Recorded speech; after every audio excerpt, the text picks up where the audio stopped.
Okay, guys, the last person I'm interviewing is your one and only assistant principal. Actually, we have two now. But Mr. McDaniel, who's right there. Hello. All right, Mr. Mac, I'm going to be asking you some questions about 9/11. My first question is, how old are you, or where were you whenever this incident occurred? Were you working or school? I was working. I was teaching third grade in Newport News, Virginia. Oh, wow. And I just took my class to the bathroom, and then all of a sudden, all of the third grade doors opened. And back then, we had carts with televisions on them, and we can watch the news. So in third grade, we watched the news every morning. Well, lo and behold, everybody was watching the news at the same time, and all the teachers opened their doors at the same time, and their mouths dropped wide open. And I was like, I don't know what's going on, because I didn't see it because we were at the restroom.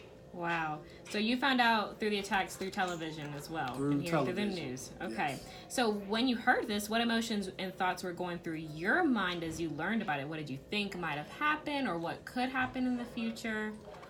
Well, just based on the reports, I was a little shaken up, a little sad, lot sad, and confused about, okay, is there more? And then all of a sudden, the buzzers in our classes started going off because people started coming to get their kids. Yes. And then I started thinking about my kids. Do I need to go and get my kids? The news reports were coming out. We didn't know if there were going to be more attacks. So we didn't know what to do. Yes. So I was a little confused. So I ended up calling my wife, telling her to go pick up the kids from school. I did the same thing. I got checked out, and we went to Wendy's after, and I didn't know what was going on, but I was only 8 years old. Next, did you know anyone who's personally impacted by the attacks? Any friends, family members, maybe in New York or anywhere around the area? I actually had a cousin that worked in Washington, D.C. Oh, wow. Worked at the Pentagon, and just happened to not be at work that day. Happened to be on vacation on his way to Miami. And I didn't think about it until after the fact.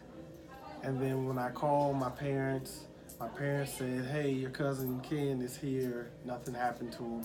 And I hadn't even thought about it at the time because you're still in shock, you know. Wow. Wow. Well, is there anything else you remember, Mr. Mac, from that day that you would like to share? Anybody else's point of view that maybe you've heard another story? One of the things that I've heard frequently when I was at that school, there was a teacher at the school whose husband worked in New York City, and he passed away. Oh, wow. But because of all the chaos and because you're secluded in your area, you don't really hear about that. But then the next day at school, she wasn't there. The principal talked about it. And it just seemed unreal. And then all the speculation came out and people started claiming responsibility for it.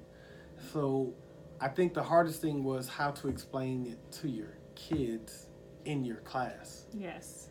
That someone will have the audacity, or some people would do that to other people, and they don't know why. Wow.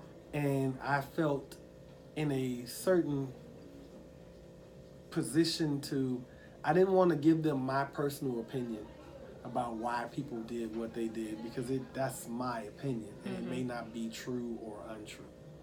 Yes. So wasn't sure of what to tell my kids. I just basically, it happened, and obviously those people that did what they did felt like they had a reason for doing what they did. Wow. Well, thank you, Mr. Mac, for taking the time to let me interview you. No problem. And thank you guys for listening.